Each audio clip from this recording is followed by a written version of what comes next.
Bien, buenos días. Buen día, doctora. Buenos días, doctora. Buen día, doctora. Bien, vamos a empezar la clase de cisticercosis, pero para poder avanzar este tema, primeramente vamos a recordar lo que es el ciclo de la tenia solium, porque la cisticercosis es producida por el metacestodo de tenia solium, ¿no? Entonces, esto ya habíamos visto el anterior semestre, estudiamos a las tenias, ¿verdad? Pero vamos a recordar ese ciclo. Nosotros sabemos que el hospedero susceptible adquiere la enfermedad cuando consume carne de cerdo cruda o mal cocida, donde se encuentran las larvas de la tenia solium, ¿verdad? Estas larvas que tienen el nombre de Cysticerco celulosae. Entonces, esas larvas que están en la carne del cerdo, cuando este hospedero susceptible consume la carne con estas larvas, la carne cruda o mal cocida, como les decía, entonces cuando él consume, pues va a ingresar a través de su boca, va a llegar al estómago y en el intestino esa larva se va a transformar en un parásito adulto, ¿no? Entonces ese es el ciclo que sigue. Cuando este señor ya tiene al parásito adulto, en su materia fecal elimina huevos y proglótides. Sabemos que las proglótides de Tenia solium son cuadrangulares. Entonces, cuando estos huevos y las proglótides caen al medio ambiente, aparece un hospedero susceptible, que es el cerdo. Este consume los huevos o las proglótides, y estos huevos o proglótides en el intestino de este cerdo eclosionan los huevos, libera la larva, pero la larva no se puede transformar en un parásito adulto, ¿no? Entonces, ¿qué sucede con esas larvas? Atraviesan la mucosa del intestino y van y se localizan en el tejido del cerdo. Entonces, este cerdo pasó de ser un hospedero susceptible, que estaba sano, a ser un hospedero intermediario, porque ahora tiene en su tejido las larvas, ¿no?, del parásito. Entonces, para que haya un ciclo de teniosis, necesariamente tenemos que tener un hospedero definitivo, que es el hombre, un hospedero intermediario, que es el cerdo, y el mecanismo de transmisión es el consumo, ¿no?, de carne de cerdo cruda o mal cocida con las larvas de la Tenia solium, que se llama Cysticerco celulosae. Entonces va a ser carnivorismo porcino. En la forma infectante, las larvas, es decir, los cisticercos celulosae. Y ese es el ciclo que siempre tiene que seguir para que tengamos una teniosis. Entonces, cuando este huésped susceptible consume la carne con las larvas, ¿qué es lo que va a adquirir? Pues va a adquirir una teniosis. ¿Por qué? Porque esas larvas en el intestino de él se van a transformar en un parásito adulto. Entonces decimos que mi paciente tiene teniosis cuando tiene viviendo en su intestino al parásito adulto ¿de quién? De la Tenia solium. La teniosis se considera un ciclo heteroxénico porque tiene un hospedero definitivo, que es el hombre, y un hospedero intermediario, que es el cerdo. Bien, eso es en cuanto a teniosis. ¿Qué sucede con la cisticercosis? En la cisticercosis, lo que va a suceder es que el hospedero susceptible, ¿ya?, el hospedero susceptible entra en contacto con los huevos que han sido eliminados por este hospedero definitivo. Entonces, los huevos sabemos que está contaminando el medio ambiente, puede estar en algunos alimentos, en el agua. Entonces, cuando un hospedero susceptible consume algún alimento contaminado con materia fecal, ¿qué va a suceder? Esos huevos van a ingresar a través de la boca, ¿ya?, van a llegar al estómago, al intestino, y cuando lleguen al intestino, este huevo se rompe. Y cuando se rompe ese huevo, libera a la larva. Esta larva se podrá transformar en un parásito adulto dentro de este huésped. No. No. ¿Por qué no? Está muy bien la respuesta, pero ¿por qué no? Mm,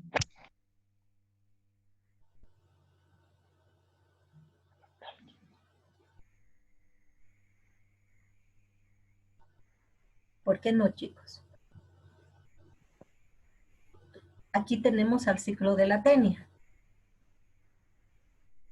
Para que la larva se transforme en un parásito adulto, ¿dónde tiene que haber estado previamente? En el tejido del cerdo. Exactamente, en el tejido del cerdo, ¿no? Entonces, por más de que este hospedero susceptible haya consumido los huevos, estos huevos cuando ingresen y liberen la larva, esta larva no se puede transformar en un parásito adulto, porque para transformarse en un parásito adulto, previamente tenían que haber estado en el cerdo. Entonces, esto que vemos acá en este sector es lo que siempre tiene que seguir. Así tiene que ser el ciclo de la teniosis. El hospedero susceptible consume larvas que se encontraban ¿dónde? En la carne cruda o mal cocida de cerdo. Esas larvas ingresan a través de su boca, ¿ya? Y cuando llegan al intestino, esas larvas se convierten en parásitos adultos. Ese parásito adulto empieza a poner los huevos, ¿no? Elimina proglótides grávidas y esos huevos que caen al medio ambiente son consumidos ¿por quién? Por el cerdo. Entonces, el cerdo come estos y estos huevos dentro de su intestino eclosionan, liberan las larvas, pero las larvas no se transforman en un parásito adulto. ¿Por qué? Porque el único hospedero definitivo de la Taenia solium es el hombre. Ahora está en el intestino del cerdo, entonces esa larva en el intestino del cerdo no puede transformarse en un parásito adulto. Entonces las larvas se van a la musculatura.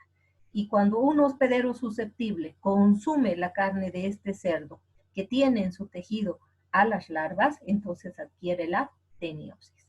Esa es la única forma de adquirir teniosis, consumiendo carne de cerdo, ¿no? En el cual van a estar las larvas y luego esas larvas cuando ingresen recién se van a transformar en un parásito adulto. Entonces acá eso no sucede, porque esta paciente, esta hospedera susceptible, lo que ha consumido han sido huevos de la Taenia solium. ¿Por qué mecanismo? ¿Cuál sería el mecanismo por el cual estos huevos ingresaron en este huésped susceptible? Fecalismo. Fecalismo, muy bien, por fecalismo, ¿verdad? Entonces, esta señora lo que ha hecho es comer algún alimento o agua contaminada con los huevos ingresan, llegan al intestino, eclosiona el huevo y libera ¿a quién? A la larva. Entonces, ¿qué va a pasar con esta larva que no puede transformarse en un parásito adulto porque no ha estado previamente en un cerdo?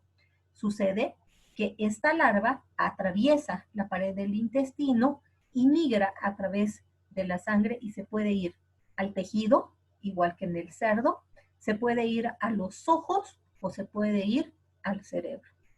Entonces, mi paciente se transforma de ser susceptible, pasa a ser un hospedero intermediario, porque no tiene al parásito adulto para ser definitivo, ¿verdad? Es intermediario porque tiene, ya sea en el tejido, en los ojos o en el cerebro, a la larva de la Taenia solium. Entonces, es un hospedero intermediario accidental, porque el cerdo es el hospedero intermediario habitual de la teniosis, pero ahora estamos hablando de una cisticercosis. Entonces, esta señora que era susceptible, ahora se transforma en un hospedero intermediario accidental. Y obviamente no tiene teniosis, tiene cisticercosis. Entonces, ¿cuándo digo yo que mi paciente tiene teniosis? Cuando tiene en su intestino viviendo al parásito adulto. ¿Cuándo digo que mi paciente tiene cisticercosis? Cuando mi paciente tiene viviendo en los ojos, en el cerebro o en la piel, ¿a quién?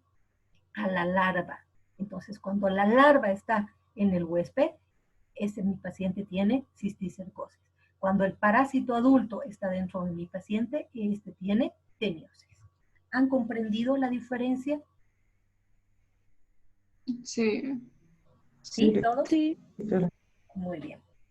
Entonces ahora vamos a pasar a ver específicamente lo que es la cisticercosis. No nos olvidemos que acá el mecanismo de transmisión ha sido fecalismo y la forma infectante, huevos.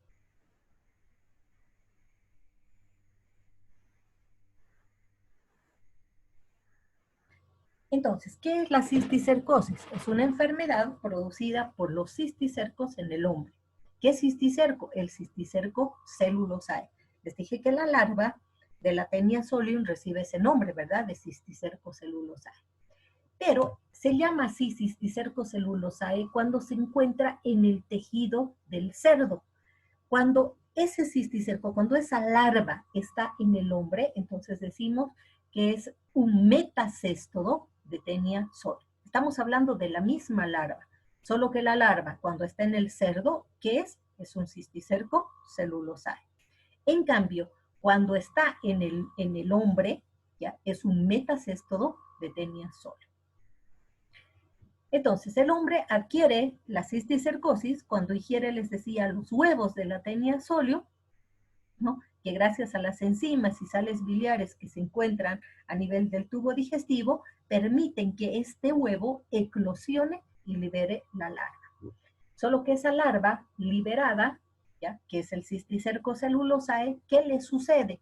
Se encapsula, crece, se produce un empaginamiento alrededor de esa larva para cubrirla porque no está en su hábitat y se forma lo que se conoce como metacéstodo de Taenia solium, que son estos.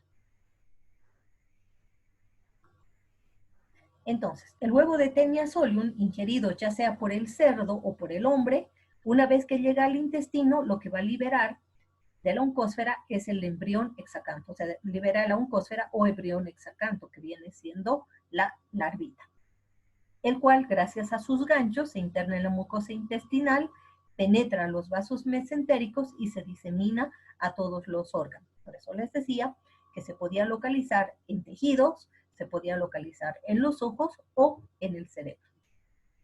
Cuando ya se localiza en alguno de estos lugares que les he indicado, ¿ya?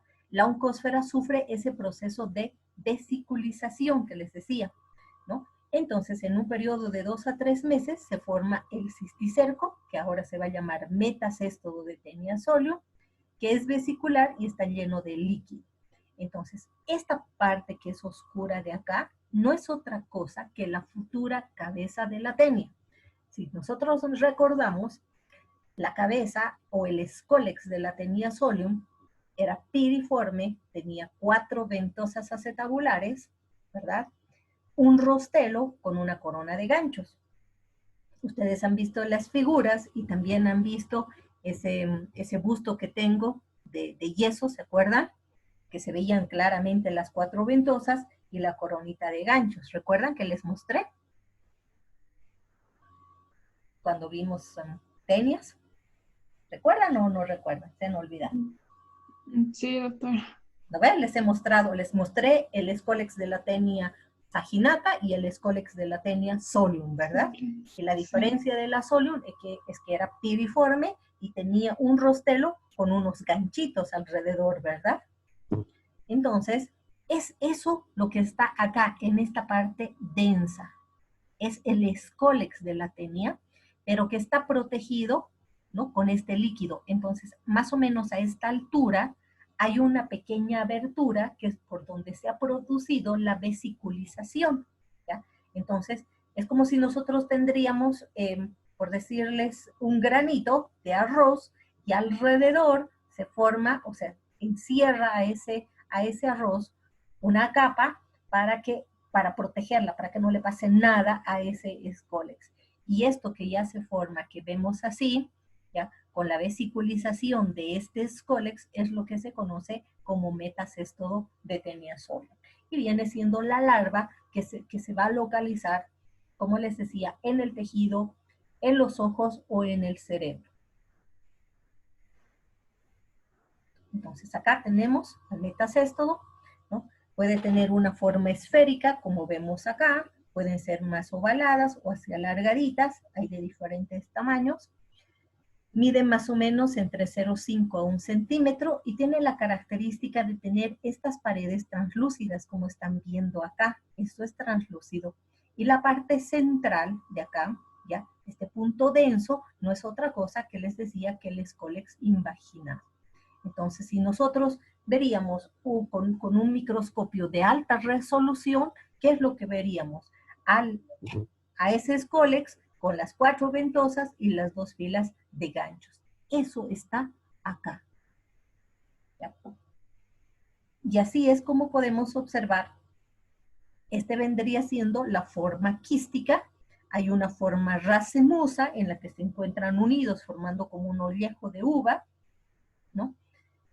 Y esta vendría siendo la forma quística. Entonces, acá está justamente hablando de la morfología.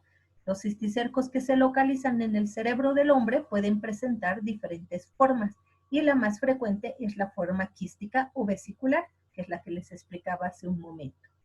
Entonces, esa forma quística, el metacestodo vesicular lleno de líquido, que puede ser esférico o ovalado, que les decía, semejante a un grano de arroz, presenta el escólex invaginado, que en ese punto denso es ese escólex que tiene las ventosas, la fila de ganchitos y rodeada por una fina capa colágena que separa del tejido circundante. Observada con microscopía electrónica, presenta microvellosidades y una abertura por la cual el escólex se invagina. Y esto ni siquiera con un microscopio electrónico, directamente se puede ver esa pequeña abertura por donde se invagina.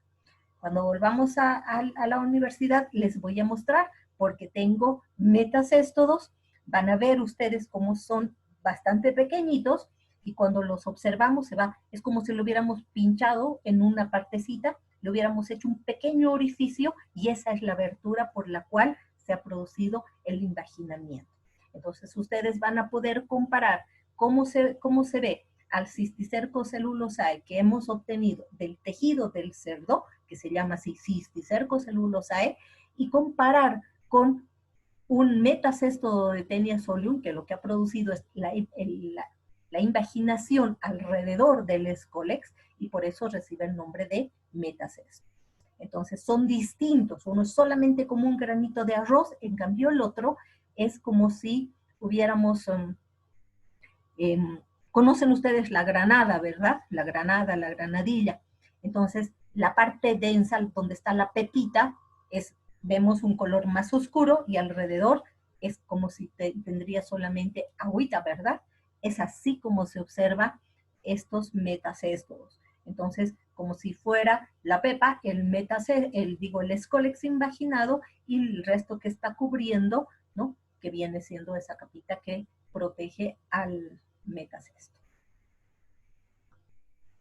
Luego tenemos las formas racemosas. Estas van a ser vesículas, ya semejantes a las que hemos visto, pero de mayor tamaño, además que se encuentran unidas unas a otras como si fueran ollejos de uva, o sea, como si estuviéramos viendo nosotros un racimo de uva. Entonces, cada una de estas vesículas son uno de esas uvitas que se van así, que están pegadas unas a otras, ¿ya? Y que pueden alcanzar hasta 10 centímetros, incluso más. Entonces, obviamente, estas formas racemosas van a producir mayor daño que las formas quísticas, porque una forma quística pues solamente va a medir hasta 1 centímetro, en cambio una forma racemosa puede llegar a medir hasta 10 centímetros. Ahora, la característica de estas formas racemosas es que no presentan escólex invaginado. Entonces, al no presentar escólex, muchas veces decimos, como no tiene escólex, no es tan peligrosa, pero sí es peligrosa, ¿por qué? Porque es muy grande y depende de dónde se localice, el daño va a ser mayor. Y tenemos una que no es muy común, que es la de transición o intermedia, que tiene mayor tamaño, puede tener un escólex total o parcialmente invaginado, que es claramente visible porque se ve, como les decía, como un punto denso, ¿no? Acá tenemos, estos vendrían siendo formas quísticas, ¿verdad? Ahí están las formas quísticas, estos son los escólex invaginados y esta es la sustancia alrededor que se forma para proteger. Entonces, una pequeña sector tenemos la abertura, ¿no?, por donde se ha formado estos metacestos. Acá tenemos estas formas quísticas localizadas a nivel del cerebro, ¿no? Entonces, cuando se localizan a nivel del cerebro, estamos hablando de una neurocisticercosis. Sigue siendo la misma enfermedad, cisticercosis, pero según dónde se localice el parásito, va a tener como un nombre específico, ¿no? Pero seguimos hablando de lo mismo, del mismo agente causal, que es el metacesto, igual la persona ha adquirido la enfermedad consumiendo los huevos por fecalismo, exactamente igual. Solo que cuando está localizado en cerebro, ya no dicen este paciente tiene cisticercosis, sino dice este paciente tiene neurocisticercosis. Entonces eso me está indicando que la localización de esas formas quísticas están a nivel del cerebro. Puede ser cuarto ventrículo, meninges, ya vamos a ver eso más adelante. Puede haber uno solo y no ocasionar mucho problema al paciente, o pueden haber varios y depende de la localización, vamos a ver las afecciones que va a presentar nuestro paciente. Aquí tenemos el ciclo que ya les he explicado más arriba, ¿no? Entonces, acá tenemos nuestro paciente. ¿Qué sería este paciente? Hospedero definitivo, hospedero intermediario. Esta figura que está acá le pertenece a él.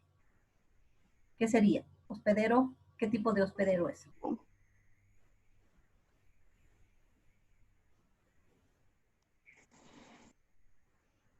Miren, ¿qué es esto? Definitivo.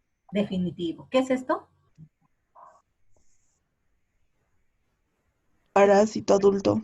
El parásito adulto es la tenia, ¿verdad? Es la tenia solium. Exactamente. Bien, entonces este paciente adulto lo que está haciendo es eliminar huevos y aparece aquí que va a ser el hospedero intermediario, ¿verdad? Este señor, ¿con qué está enfermo? ¿Qué enfermedad tiene?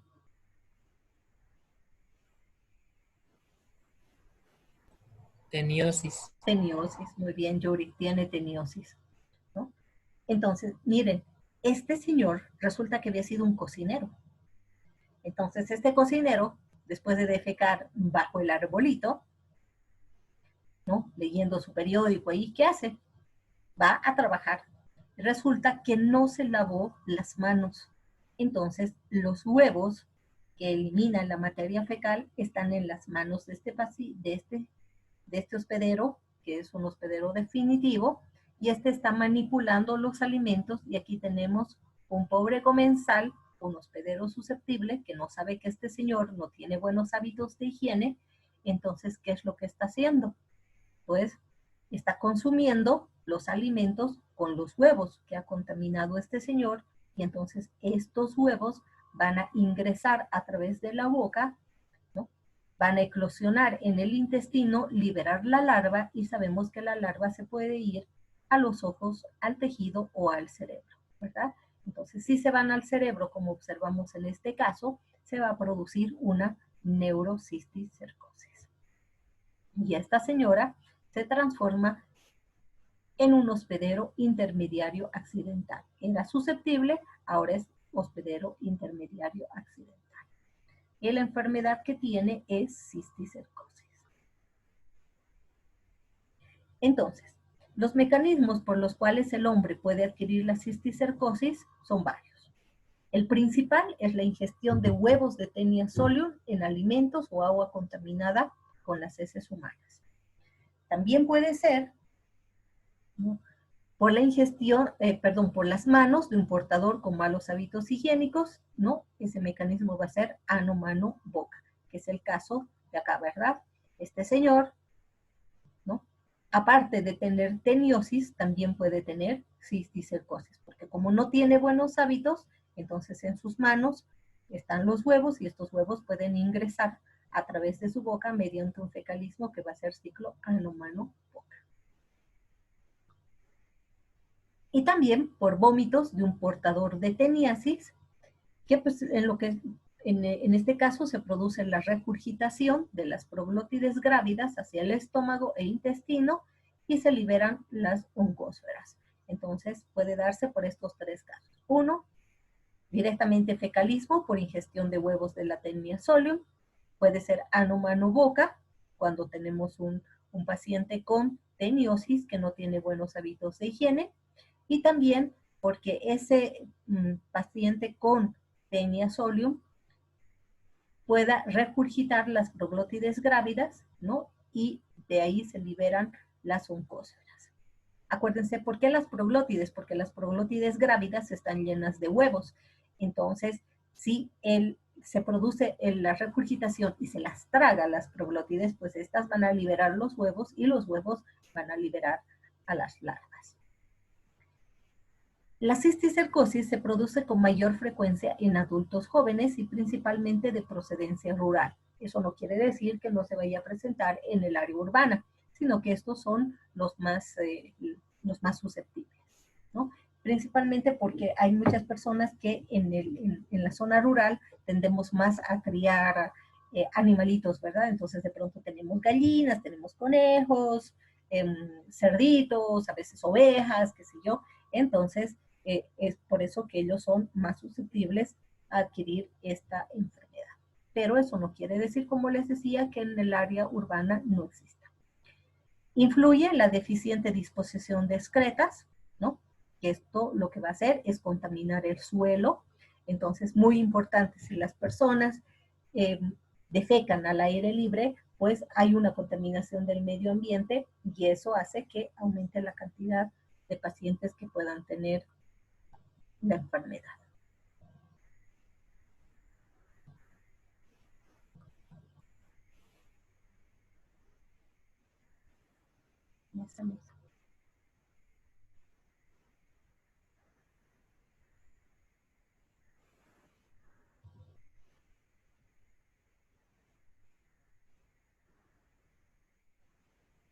También influye la crianza deficiente de los cerdos y la ausencia de inspección médico-veterinaria, ¿no? Entonces, ¿qué es lo que sucede? Que un paciente que tiene teniosis es más susceptible a adquirir cisticercosis, especialmente si no hay un buen lavado de manos, ¿no? Si no tiene buenos hábitos de higiene. Entonces, para evitar que se produzca la cisticercosis, es muy importante, pues, la crianza, ¿no? La crianza higiénica de los cerdos y que siempre estos se los revise. ¿Para qué? Para que el paciente no adquiera primero una teniosis y luego se complique esta teniosis en una cisticercosis. No olvidemos que cuando hemos estudiado la teniosis, hemos dicho que una complicación importante de la teniosis es la cisticercosis y eso se va a producir justamente en pacientes que no tengan buenos hábitos de higiene y no se laven las manos después de entrar al baño. La localización de los cisticercos puede ser en tejido celular subcutáneo, en ese caso, o en musculatura esquelética, ¿no? Cuando está en tejido celular subcutáneo es lo más fácil, lo más sencillo de tratar. Estamos hablando de una cisticercosis. El de mayor importancia y con mayor peligro es cuando se localiza en sistema nervioso central y en ese caso estamos hablando de una neurocisticercosis. O cuando se localiza en ojos y anexos, estamos hablando de una oftalmocisticercosis, ¿no? Entonces, les decía que dependiendo la localización, estamos hablando mismo parásito, el daño que va a producir va a ser distinto dependiendo dónde esté localizado y el de mayor importancia y el más grave, sistema nervioso central y obviamente ojos también, porque de acuerdo a donde se localice puede perder la visión. Como la diseminación de las oncósferas se realiza por vía sanguínea, entonces también vamos a encontrar en otras localizaciones que no son tan importantes o no son muy frecuentes como el corazón, hígado, pulmón, ¿no? Prácticamente como se disemina a través de la sangre lo podemos encontrar en cualquier órgano.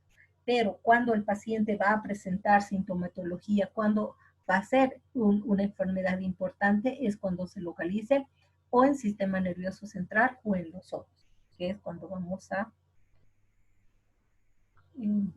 a tener la visita del paciente. Eso ya hemos visto. En cuanto a las manifestaciones clínicas, Estas van a estar asociadas a la condición del elemento vivo parasitando al hospedero, ¿no? Entonces, las formas benignas o sintomáticas se asocian a la infección por cisticercos vesiculares, excepto cuando producen obstrucción de cavidades ventriculares, provocando la hipertensión endocraneana. Las otras dos formas producen neurocisticercosis meningobasales, ¿no? Porque puede ser severa, progresiva, con reacción inflamatoria. Desde el punto de vista patológico, los cisticercos se comportan como pequeños tumores que lo que van a hacer es provocar un daño mecánico por presión sobre los tejidos y por obstrucción de la circulación del líquido cefalorraquídeo cuando se encuentran a nivel del cuarto ventrículo. Entonces, ¿qué es lo que sucede? ¿A qué se refiere estas manifestaciones clínicas? Sucede que cuando el parásito está vivo, puede el paciente presentar alguna manifestación clínica, ¿no? Pero cuando, o sea, puede presentar o puede ser que no presente, ¿ya? Si mi paciente no presentaba sintomatología y el elemento parasitado muere, empiezan los síntomas. Pero si mi paciente presentaba síntomas, ¿ya? Y el parásito muere, los síntomas aumentan. A eso se refiere porque las manifestaciones clínicas están asociadas a la condición del elemento vivo que está parasitando el hospedero. Entonces, puede estar produciendo sintomatología estando el parásito vivo o puede no presentar sintomatología. Pero cuando ese parásito muere, entonces o aumenta la sintomatología o aparece en el caso de que haya estado cursando el paciente con la enfermedad, pero asintomática, ¿no? Sin presentar ninguna manifestación clínica. Entonces, para la patogenia se debe tomar en cuenta primeramente el número de cisticercos. Probablemente con un cisticerco mi paciente no presente ninguna patología, ni siquiera una manifestación clínica, ¿ya? Luego, ¿de qué depende también? De dónde está localizado, ¿no? Entonces, sí, como les decía, cuando se encuentra el tejido celular subcutáneo, pues el paciente no va a presentar ningún tipo de molestia, tal vez un poquito de mialgias en el lugar donde esté localizado, ¿no? O molestias al comer, porque se puede localizar a nivel de la boca, ¿no? De la lengua específicamente, ¿no? Entonces ahí vamos a ver un agrandamiento, eso puede ser otro problema que pueda presentar. Además, si se encuentra a nivel ocular, se corre el riesgo de perder la visión, ¿no? En cuanto al aspecto, les decía que tenemos tres, ¿verdad? Tres características morfológicas hemos visto, o sea, de tres formas que pueden tener, la forma quística, la forma racemosa y la forma intermedia. Entonces, de estas tres, la más peligrosa es la forma racemosa. Por el tamaño, que les decía, esa puede alcanzar hasta 10 centímetros, en cambio la forma quística solamente va a tener entre 0,5 a 1 centímetro. En cambio la forma racemosa es muy grande. Y tenemos el estado vital del parásito, que es lo que les explicaba hace un momento, que cuando el parásito muere, pues aparecen o aumentan los síntomas que podía estar presentando o no presentando el paciente. Entonces, cuando los cisticercos se localizan a nivel del tejido celular subcutáneo, se los puede palpar tranquilamente bajo la piel, como pequeños tumores de más o menos 1 centímetro, y se los puede identificar realizando una biopsia. Entonces, se hace un corte, se sacan los metacéstodos y se los lleva a observación, y lo que se hace es un corte y ahí se puede observar el escólex invaginado o bien determinar que lo que el médico ha extraído era solamente un acúmulo de grasa, es decir, un liposoma, ¿no? Entonces, lo que vamos a observar nosotros o lo que el paciente nos va a mostrar, o al médico en todo caso, son pequeños, ¿cómo les diría? Como pequeñas hinchazones a nivel de la piel, pequeñitos, chiquitos, ¿ya? Que muchas veces aparecen cuando el paciente es gordito y de pronto baja de peso, entonces se forman estos liposomas que son acúmulos de grasa, ¿ya? Y se palpan muy parecidos a lo que sería un cisticerco. Entonces se debe hacer un diagnóstico diferencial para saber si se trata de un cisticerco o de un acúmulo de grasa que sería un liposoma. Luego, la presencia de la larva viva provoca una reacción celular local. Entonces, ¿qué es lo que va a haber? Va a haber gran cantidad de neutrófilos, de eosinófilos, de linfocitos, de células plasmáticas, y seguido a esto va a haber una fibrosis y luego necrosis de la cápsula con posterior calcificación. Entonces, por eso es que la larva primero está viva, luego se muere y luego se calcifica. Ese es el proceso que se vive. Tenemos una larva viva, puede provocar o no sintomatología, la larva muere, la sintomatología aumenta o aparece y luego se produce el proceso de calcificación. Entonces, el parásito sabemos que también puede localizarse a nivel de los ojos, entonces puede estar en arterias ciliares posteriores, ¿no? Y depende dónde se ubique, puede perder el paciente la visión, especialmente si se localiza a nivel de la mácula. Las toxinas que liberan los parásitos pueden producir una inflamación, entonces podemos estar frente a una uveitis, ¿no? A una endoftalmitis o a una atrofia del globo ocular. El proceso inflamatorio va a ser más grave cuando la larva muere. ¿Por qué? Porque se liberan antígenos proteínicos, ¿no? Como ser la paramiosina, la teniastina, que inactivan el sistema de complemento y por eso es que el paciente empieza a presentar los síntomas, las manifestaciones clínicas, ¿no? Que en el caso de que ya haya presentado, pues estas se intensifiquen y sean cada vez mayores. Bien, ya